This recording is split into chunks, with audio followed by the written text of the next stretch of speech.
Now there go my lights again. I don't cuss, but I did start to say drat and doggone it. Let me go and find out what's happening.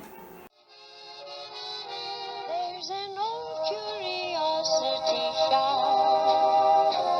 Every once in a while I go by there for the fond recollections that lie there in that old curiosity shop.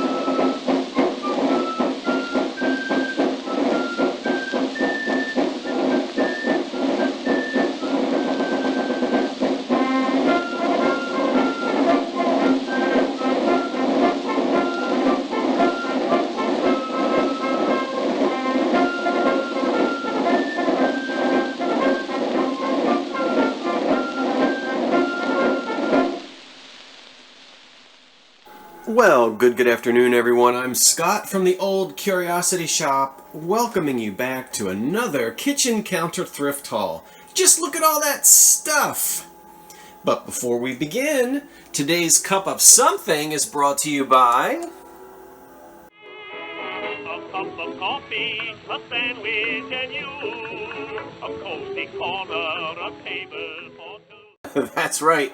I said today's cup of something because it looks like a water bug is swimming along the top of my root beer. Yeah, I'm drinking root beer out of a Decagon Depression Glass cup by the Cambridge Glass Company. I am serving root beer floats this weekend, and I couldn't wait. I had to have some for myself, and that's it right there. I know there doesn't look like much fizz, but, well, it's fizzing. Okay, so red glass in honor of Memorial Day weekend, which we're kicking off today, Friday, here in the USA. The glass isn't dirty, there's just some condensation on the outside of it from that ice-cold root beer. Red glass is lovely, and the Decagon pattern was a very popular one by Cambridge. Let's get it out of the way. Ooh, look at it. Oh, I spilled it! Well, you can drink it out of your saucer. Folks actually used to do that, and it wasn't considered rude at all. Okay. A variety of glass and pottery here to show you. I will tell you that everything you see here on the kitchen counter is currently up for auction in the Old Curiosity Shop as we speak, or as I speak, except for one thing which has a big crack in it. And the only reason it's on the table is because I'm going to use it as a learning tool. So you'll have to stay tuned and find out what has the big crack. Let's talk about the glass, and let's first get this out of the way. I announced last week that I had listed it, but I forgot to do it. So there it is. We've already gone through many times the history of Beaumont Glass, New Martinsville, and Viking. So you already know that this pattern has a long history. We're going to go ahead and say Viking 1950s. It's a flower light, missing its frog on the top. But the mold actually goes all the way back to the Beaumont Glass Company in the 1920s. Okay, so that is actually in the shop right now. There's no uranium in this. So, you glow-in-the-dark folks, if you want glow-in-the-dark, you'll have to pass on this and bid on something else. But I do have a few pieces of uranium glass for you. And here's one right here, a lovely candlestick holder in glass. I've had these before as a pair, and I can't remember now who made this in this flower form. And this time I've only got one, but I'm selling one anyway, in case someone needs it as a replacement. It's going to date to the 30s, and it glows beautifully under black light. One candlestick holder there in glass, uranium glass. Then over here I've got 4 dinner plates, 9 inches, made by the Hocking Glass Company. Notice I didn't say Anchor Hocking, because these are made before the Anchor Glass Company and Hocking got together. So these date to the early to mid 30s. The Princess pattern, something like 1931 to 35. And they're in beautiful condition.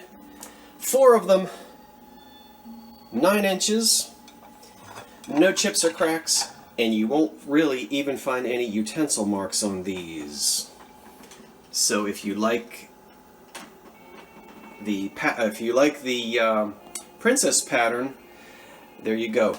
And you know, square plates were quite a thing in the early 30s. Many companies were making square plates. Let's see, do I want to still talk about Hocking? I do. Let's go back to the cookie jar. Also made by Hocking. This one, a little bit later than these. Something like 1934 to 38 on this piece. And by the late 30s, Hocking and Anchor got together and became Anchor Hocking. But this is the 5-inch deep cookie jar with a 4-inch diameter opening, and that is called Lace Edge. Now there'll be some debate among... oops, what happened to my lights? Hold on, we'll be right back. Something happened. Okay, we had minor technical difficulties there, but we're back. I'm going to fire the lighting department. Yes, you will see in some of your depression glass books Lace Edge. You'll see Old Colony. You'll see Open Lace, Open Edge. More than one company made glass like this with this lace edge, but everybody knows this as Hocking. And I think Mawsey really likes to refer to it as Open Lace, and some of the other books, Florence and Barbara, who am I forgetting? What is her name? Oh my goodness, the one who started it all. Anyway, some of them you'll see it listed as Old Colony. So if you collect it, you already know that, but if you're trying to sell it, you might want to go ahead in your listings and say, also known as Old Colony, Open Lace, Lace Edge, so forth. Not easy to find the cookie jar and the lid in excellent condition. These used to sell for $100. In fact, used to be you could get 75 bucks just... Now there go my lights again. I don't cuss, but I did start to say drat and doggone it. Let me go and find out what's happening. Okay, we've got the lighting debacle taken care of, and we're going to try this for the 3rd time. The cookie jar, there it is. There are no condition problems with this at all. No cracks, no chips, no scratches, no flea bites. And you want to be careful with this open lace because oftentimes these get banged around, as you can imagine. And even though you might not have any chips, you'll see cracks in these little, well, in the little lacy edge, but not this one. No cookies. So, wow, there it is. Now, I actually have that listed, and, but that's not, the cookie jar with the lid is something you don't see every day. All right, let's go ahead and upset everybody. That's the piece with the crack. So that's not going to be for sale, but it's out here for a reason.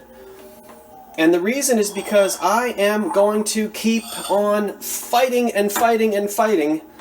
I am going to keep advocating and advocating and pointing out the difference between uranium glass and Vaseline. They're not the same thing.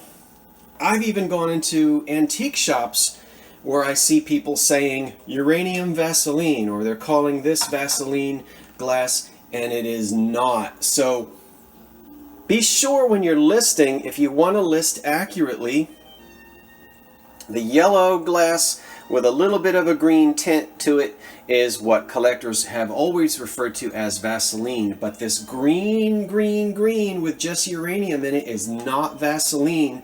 Those terms never were really interchangeable, but because of errors in eBay and Etsy listings and so forth, the terms are getting fouled up. And so I'm kind of a stickler about it. I think it helps buyers and sellers when we can be as specific as possible. And remember, the yellow tint is the Vaseline and not the green. Of course, you know it gets its name because the yellow tint over here does kind of look like petroleum jelly, not the green. Oh, well, I won't fuss too much about it, but this little opalescent Fenton piece, there you go, you can see it now. That's not a straw mark down in there. That is a big whopping crack.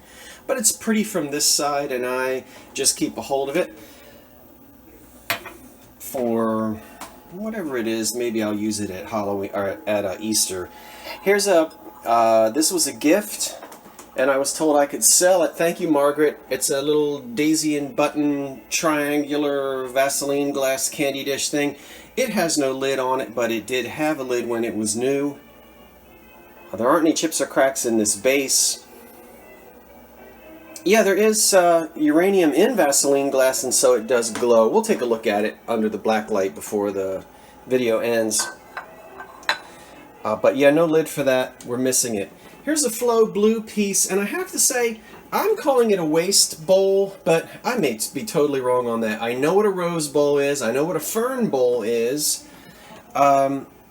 This is not really the traditional shape of a fern bowl or a rose bowl, and it might be a little too big as a what's called a waste bowl, which would be used with, I guess, either tea sets or coffee sets and things.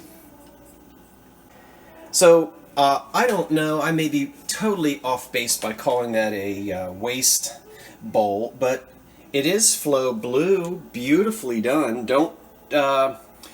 Don't take a handkerchief and clean your glasses. You don't have smeared lenses. That's just what Flow Blue looks like. You can take a look at the inside. There's a lot of crazing on it. You see that with these. This thing is way over 100 years old. No chips around this sort of ruffled edge. I'm amazed. There is a chip on the bottom, a very small one. Right there. Yep. And this has that splattered gold decoration, which I kind of wish the splattered gold wasn't on there, but it is.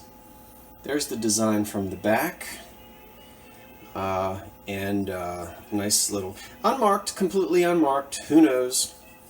A great deal of this was made in England. It was made in the US as well. Flow Blue. It's going to date to before 1900. Still with the Anchor Hocking Company is their pineapple vase here in pink.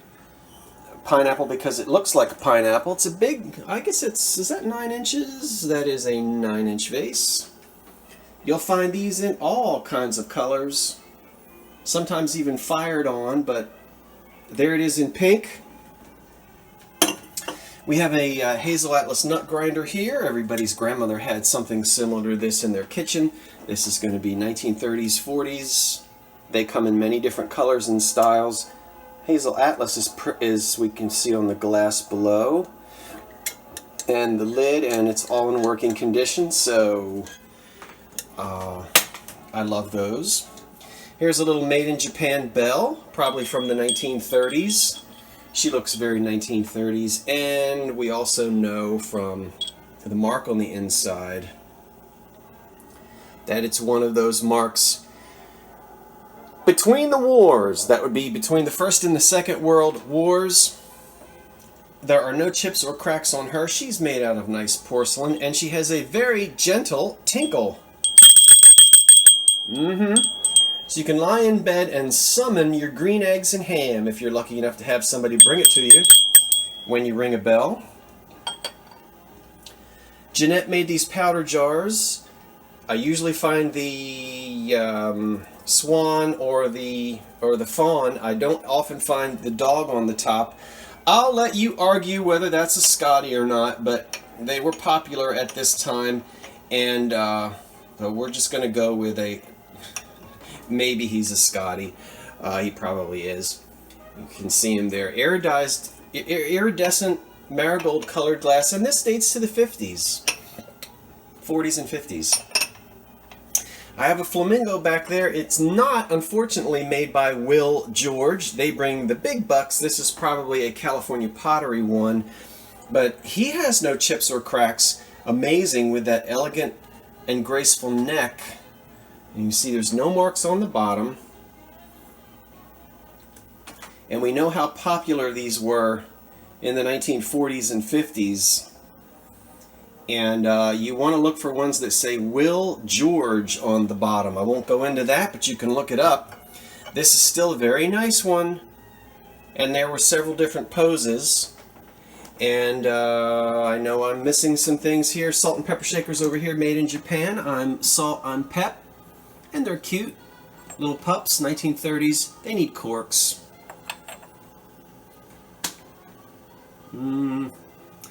Yep, they need corks. Okay, so we talked about all of this and this and this. We didn't do this piece of glass back here, which reminds me of Bohemian glass. It's very, very thin. The color on it, here we go again. It's somewhere between peach and amber and pink and rose. And it's hard to tell against this backsplash in my kitchen, so I will raise it up and give you a better look up here. It's still a very, very pretty. It almost looks like the color of Crystal Light iced tea mix. It has some gold decorations on it that have been painted on it.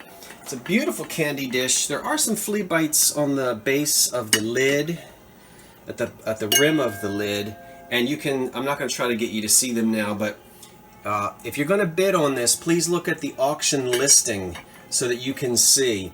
There are always better pictures on the auction site. The link to my store is in the description box below, but there are some little flea bites on the lid, which you don't really see once it's down in there. Pretty little candy dish there. And that could be probably, again, the 1930s and 40s. And then finally, this wonderful Art Deco zebra, which is made by Goebel. Now, it's not marked as such on the bottom. It simply says Germany. Right there. And I think KL and a bunch of numbers. The Germans put numbers all over their pottery. But it is, after some research, we can attribute this to Goebel.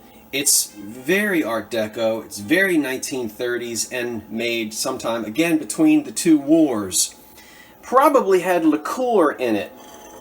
Someone said to me that they thought maybe it was child's shampoo. I don't know about that. I don't see any reason to believe that children would have pottery porcelain zebras with shampoo in it, but it was a good guess.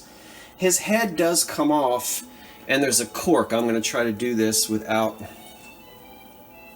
I know we went out of focus temporarily there. Okay, so there's the inside, and there's the cork you can see there. Okay, we're going to put that back in, going off camera for just a second. I'm calling him a zebra because of his stripes. What was that gum we used to chew 40 years ago, and it had that striped zebra on it? What was that? You remember that gum? Do they still make it? He has kind of a Trojan horse head. So if you want him to be a Trojan horse from the neck up and a zebra from the neck down, that's okay. But I love him. He's extremely Art Deco. I love the stylized design here on his haunches and the legs and all of that. I just love it. So nice piece there. Very, very, very, very, very nice. All right, let's put him back here where he was. I think I covered everything on the kitchen counter today. A variety of things. Some you have never seen before. I love it all. I hope you do too. What was your favorite piece that you saw today? Did anything make you go ooh and ah? Well, no matter what you get up to this weekend, enjoy yourselves. Our forecast has gotten even worse over the last few days, last 24 hours. I don't think we're going to even hit 52 degrees tomorrow. My goodness. And again, the 50s on Sunday. So cold and rain, but I am not complaining. Gives me a chance to put my long sleeves on again and enjoy some hot coffee outside on the sidewalk.